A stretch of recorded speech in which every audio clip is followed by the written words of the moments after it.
know it, we're going to be opening our Make a Difference Awards, and we have celebrated some incredible people over the years. One of them is Jonathan Veira, who did incredible work during lockdown, bringing his show to people who might have felt isolated, needed some entertaining. It began as COVID began.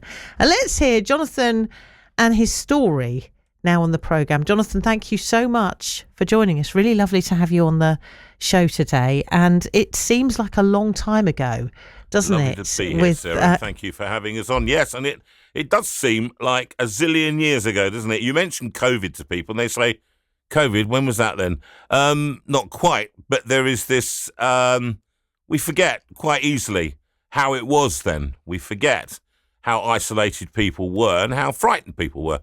And so, you know, we came from the point of view that my wife had suggested I go and do a song online, just a song to comfort people. So I did a song because I'm an opera singer and, you know, a song that do lots of other stuff as well, gospel and pop and country and all the rest. So I just said, okay. On I went, and before you knew it, we had 10,000 views of this one song, which after 2 or 3 days seemed a bit strange. So somebody else said, well, why don't you just go on and start talking to people like you do in your live show when you go across the country doing an audience with Jonathan Veira. So I said, well, I don't know how to do it. They said, aim a phone effectively or a computer at your Steinway piano and sing a song and tell a story. That sounds quite daunting to me, though. It's very different, isn't it, from being there in your living room to being in front of a live audience? Well, it is, and especially as we didn't have the tech. I'm surrounded now in this room, in your BBC studio, by enough tech to kill anybody. And then we had nothing. And somebody listened, an old friend was listening from the north of England. She said, I can help you do this. I can help you stream online. Tell me what you've got. And we assembled all the bits of equipment and amplifiers and microphones and put them together to form, on April the 4th, nearly 5 years ago, coming up April now, enough for JV, Jonathan Veira, live in the Steinway room. I called it something suitably pretentious. The Steinway got them interested. The Jonathan Veira certainly didn't get them interested. That sounds very fancy in the Steinway room, though, listen, doesn't it? Sarah, I'm terribly fancy. Yes, that makes it sound like there's that makes it sound like you've got libraries and all sorts going on there, and an extensive array of rooms. Array of rooms, and the irony was when we set the thing up, it looked vast, and my wife started operating all the equipment. She had no idea, absolutely zero competencies in this area, and suddenly she became this tech expert with the help of our friend Rachel, all the way down in Barrow-in-Furness, who by value of her knowledge was mirroring the whole thing in the in Barrow-in-Furness, which meant that we should then broadcast out on Facebook and more progressively on YouTube live, and so. To date now, we've done something like 184 shows. We formed a charity from it, helping people called You've Got a Friend Trust. We recorded 3 albums called Lockdown Sessions 1, 2 and 3, all available online on all your good platforms and on disc. And people contributed to. They said, we want the albums. Can you make them for us? We started contributing to this fund called You've Got a Friend Trust, and people were helped, and over 100 grants given from washing machines and beds and things that had impact. As COVID had impacted people financially, we were able to help to bridge that gap, and are still doing so to this day. And we had a show last night online, which was fantastic. So, you know, from little acorns, Sarah, from little acorns. I'm impressed, especially with the technical expertise that you grasp so quickly. But let's go back to the beginning. We'll talk more about your show and what you do on YouTube. But an opera singer, let's go back to the beginning of the career. Where did this all come from? Where did it start? Because to me, that's quite an exclusive elitist career that not many of us dream of as we're growing up. No, certainly not a child of an immigrant. You know, I was born in London in 1960, northwest London.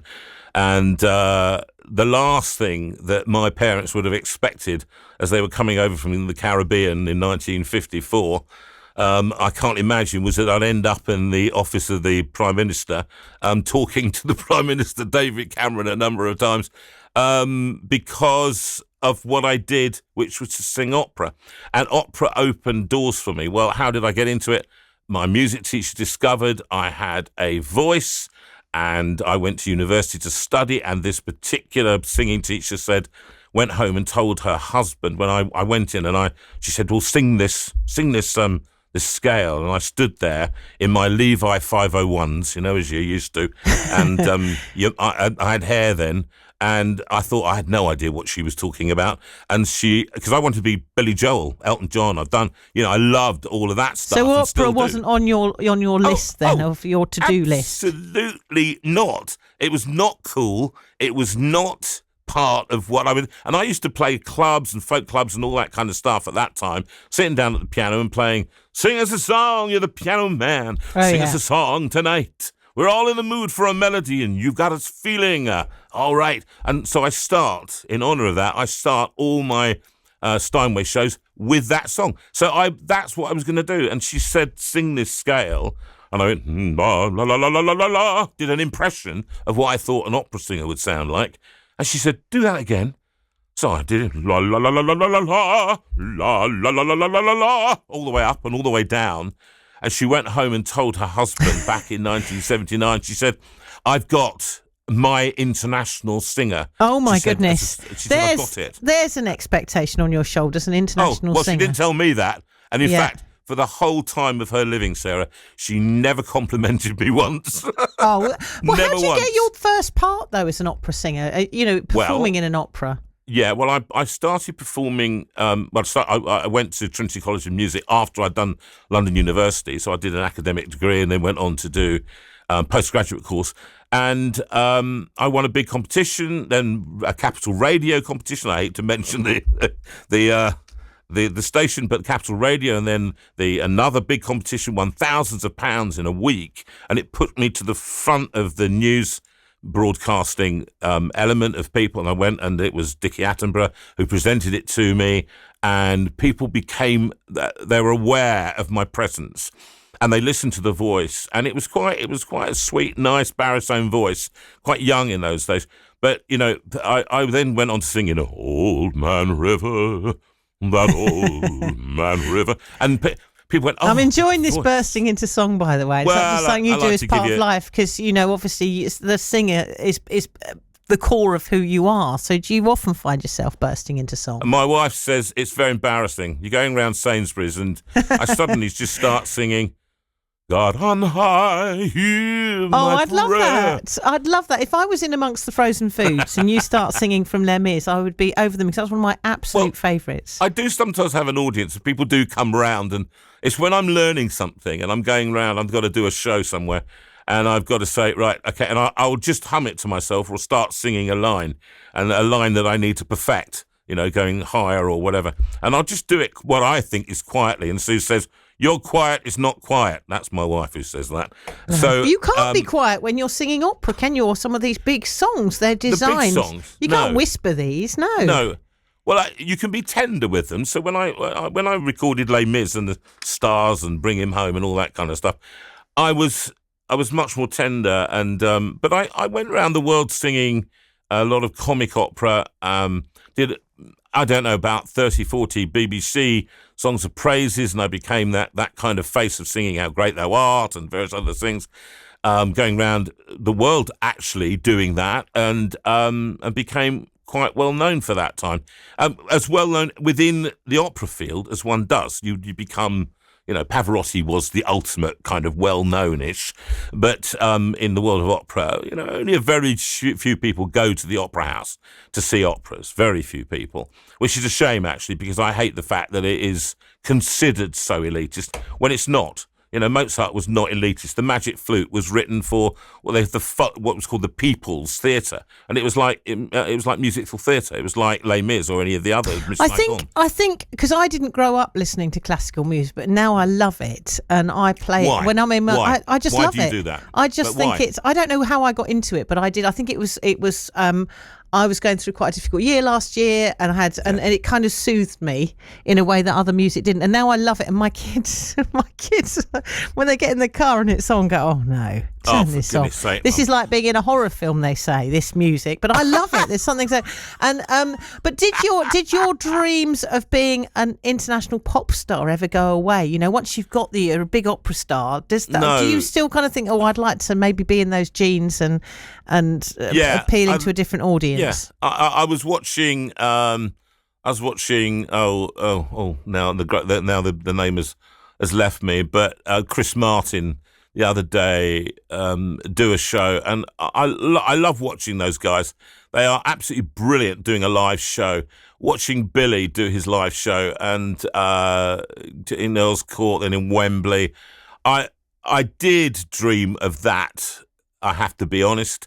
And I did like it. And so when I get to record with a band and with my producer, Mark Edwards, who does a lot, Katie Mellier and all those kind of things, a jazz player and all that, we do kind of saunter into that world and play stuff that's quite funky. And I try and sing with that voice. I don't do an operatic voice on, I don't know, Elton John, you know, don't go changing to try and no, please that doesn't me. work, does it? It doesn't, does it? So you have to sing, don't go changing to try and please me. You never let me down before. It's all, and you make it within the voice that you can do. That's how I've always done it, which is why my shows, you say to people, Sarah, you know, oh, come and hear Jonathan with the opera singer. They go, oh, don't like opera. I don't really like it. As your kids will say, oh no, it sounds like a horror show. Yeah. So once you get into it, though, you don't. It grabs you, because that's what's happened to me. I'll tell you what, stay there, because you're a lunch break guest. We're going to have a musical interlude, actually, with Stevie Wonder, brilliant singer,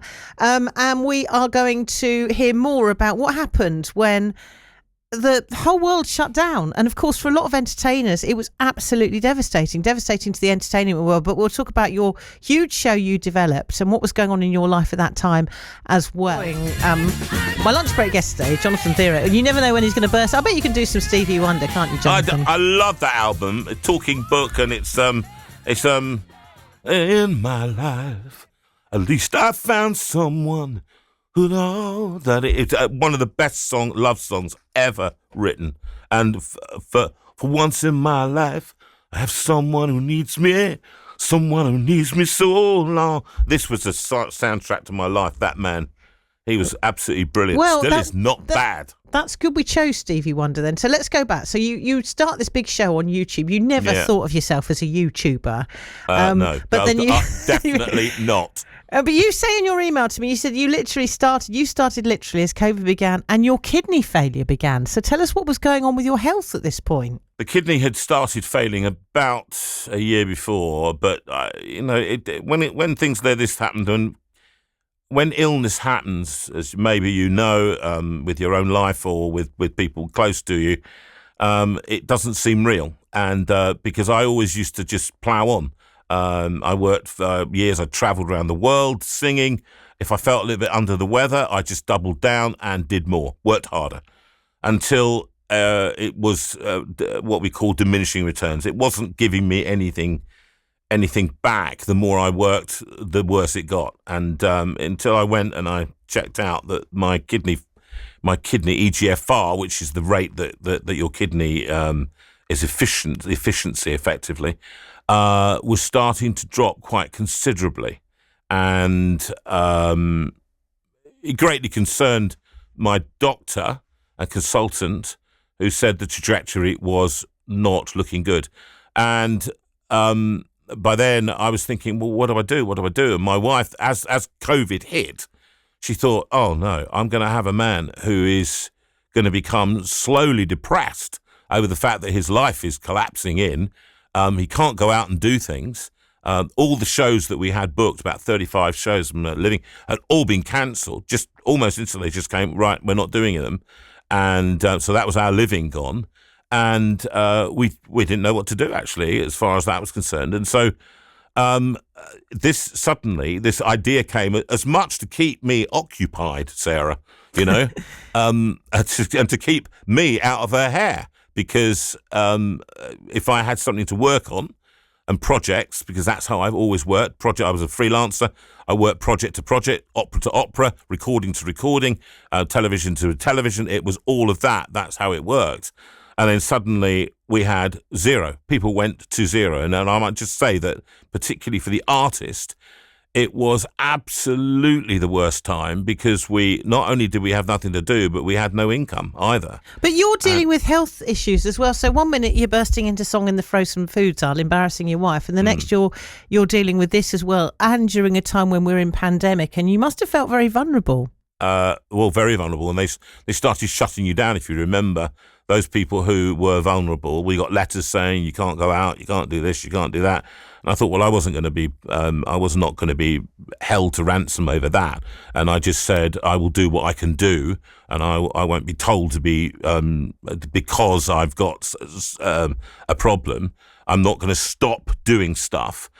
Which often, and I think this is what I'd say to people out there with illnesses, often, and particularly with anything that's mental as well. I say to people, because I've had depressions over the years, I always hold my hand up to talk about this. Mental health is such a thing, particularly then mixing it with physical health.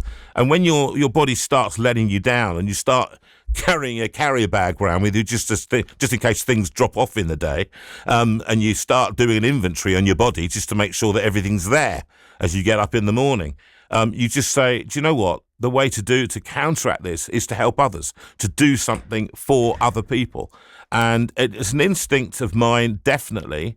It was never more shown than when I had to go into dialysis, which is a horrible thing, have a false kidney working for you. And that's because my kidney dropped so badly in the second year of broadcasting that I had to go into dialysis 3 days a week in Farnham, which was not far from here.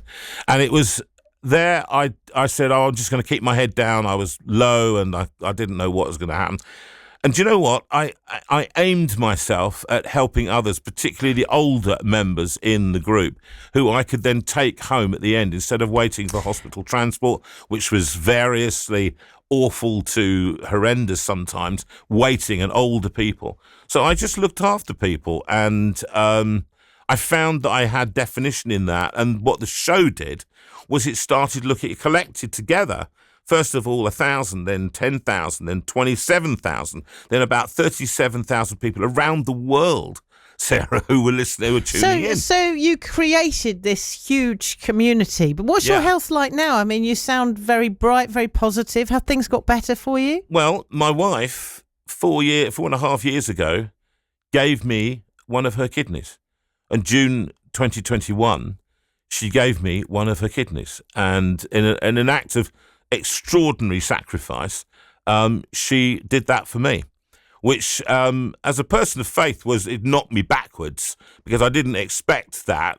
I kind of, you're a Christian and you do this and that, but then when your wife literally steps up and says, I will save your life, because I think had she not, I may have survived some time on dialysis. Some people do, some people don't. It's very, very hard on the heart.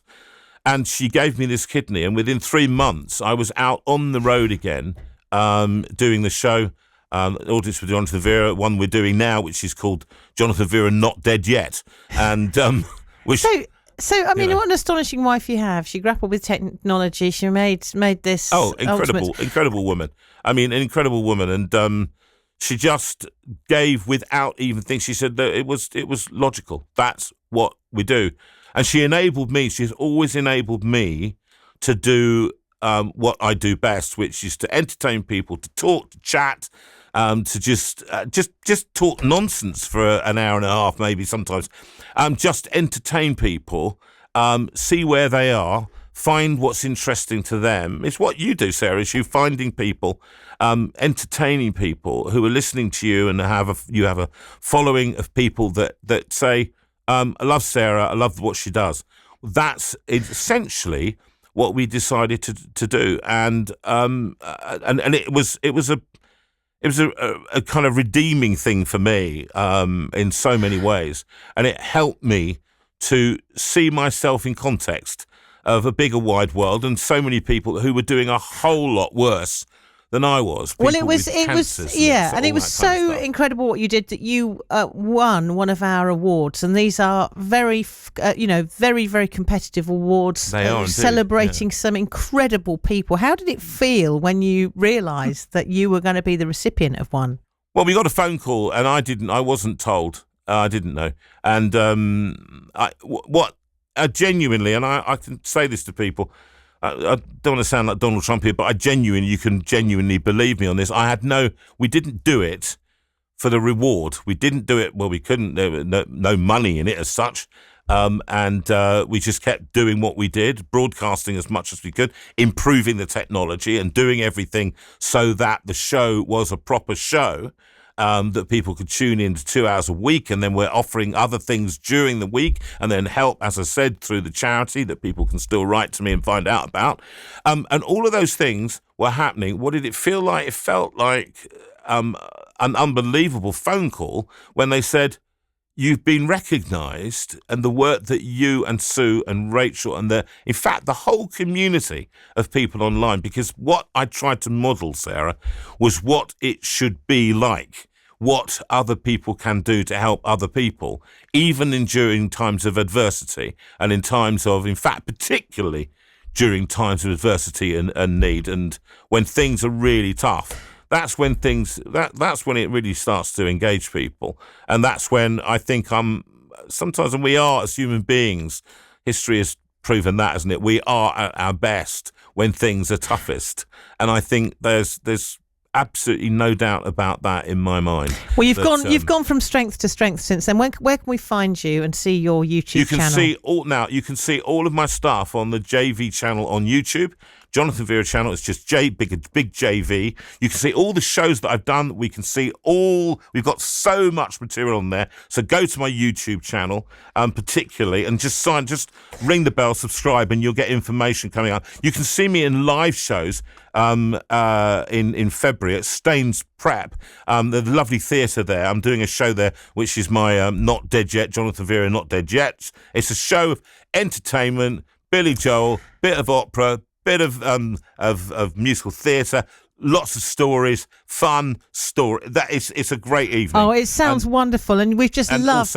Also, can I just say, online, join me on a Sunday night at 8:00. We've got a great series of guests that I bring in as well, but big names from the world of entertainment, as well as just fun evenings of opera, of rock and roll, singer-songwriters who come into the show now, and famous musicians as well. Well, it's been fabulous having you as our lunch break guest. Thank you so much. Jonathan Veira, who was one of the recipients of our awards, our Make a Difference awards, a very special person to get those awards. Don't forget to stay tuned to the station.